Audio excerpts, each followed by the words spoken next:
Why Christianity? Who is Jesus Christ? You notice I didn't ask who was Jesus Christ. The reason I didn't is because if Christianity exists today, Jesus Christ must still be around somewhere. If not, it's a mere myth and of no importance to anyone. If it's of no importance to anyone, that notion is perceived only in the heart and mind of a particular individual, and not in all of humanity collectively. The same with Christianity.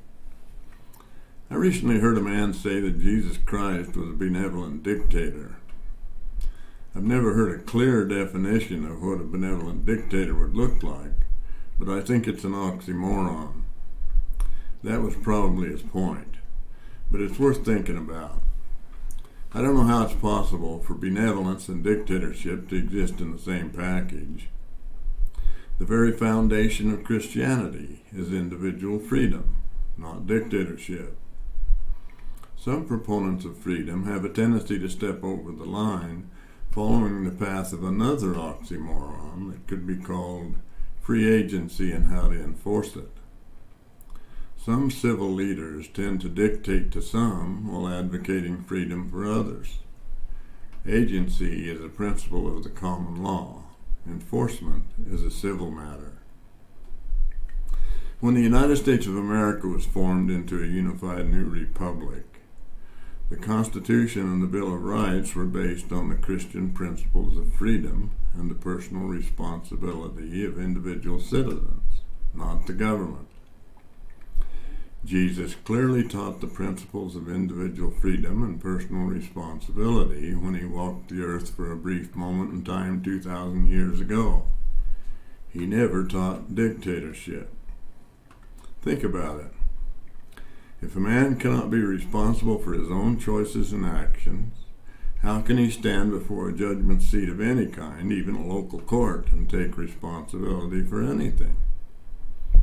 How can he perceive himself to be of any importance if he can have no credit for his actions, whether constructive or otherwise?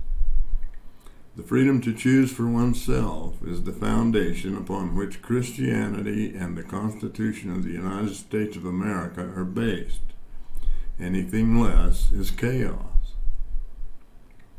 As Christians worldwide give an extra measure of attention to the birth of Jesus Christ this Christmas season, I hope that all Christians can remember what he taught, the example he set for us, and what he represented when he walked this earth in mortality.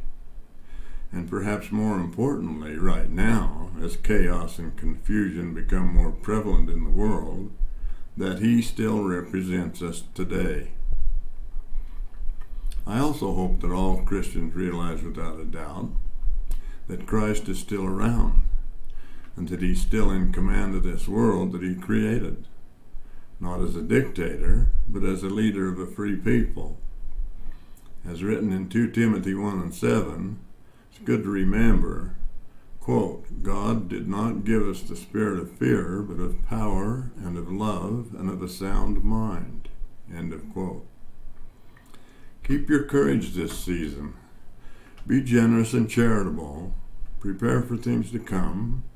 And have a Merry Christmas, remembering the humble birth of the one who sets us all free to choose for ourselves, not just in this frail existence, but also in the world to come, as we continue life after death, as he demonstrated and provided for us by his personal sacrifice, death, and resurrection.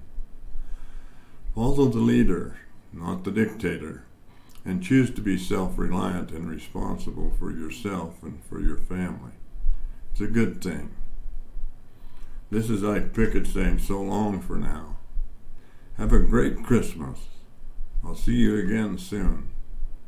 Sleep peacefully tonight, knowing that you and the world are still in the good hands of the one who created it, and that your personal savings are in your own custody.